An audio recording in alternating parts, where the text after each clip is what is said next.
right, so let's get right into it. This is one of those stories that starts small, just a single question asked in a pretty standard Washington hearing. But that one question, man, it just cracked open this whole other can of worms. We're talking secrets, we're talking power, and we're talking about a promise that was made right out in the open.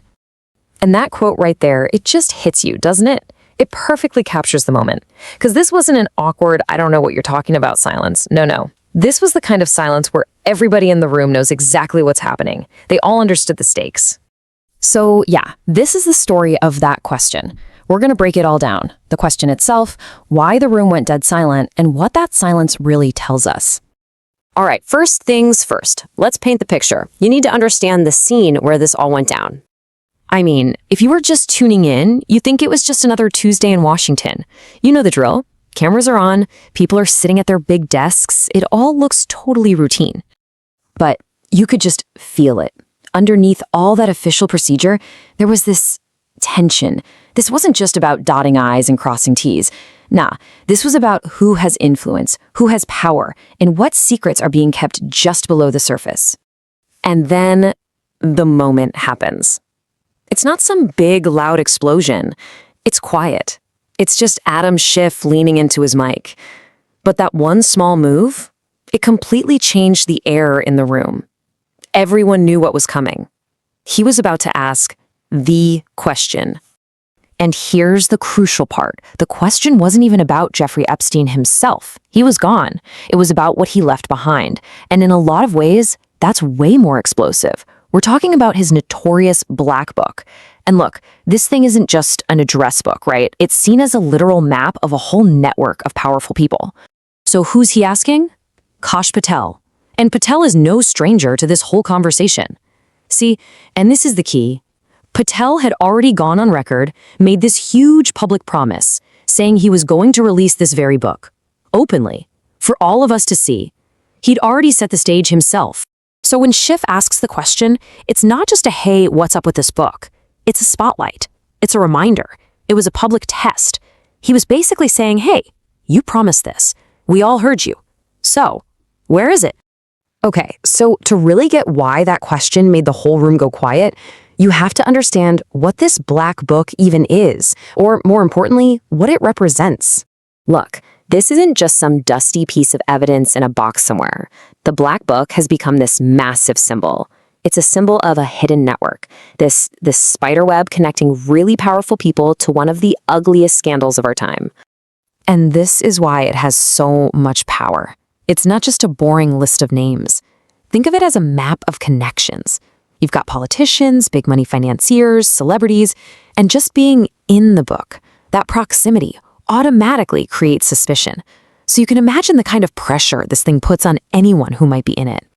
And to put it in perspective, think about how much we don't know. What we, the public, have seen are just pieces of the puzzle, right? Some flight logs here, a bit of testimony there, some legal docs. But look at this. A huge chunk of information is still sealed or blacked out.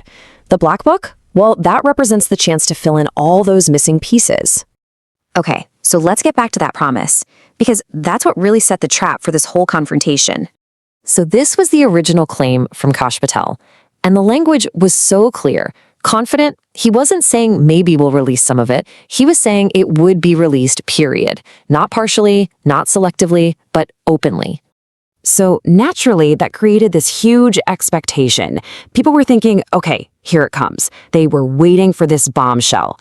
But then, nothing. Time went by, and that loud promise was just met with silence. The big reveal just never happened.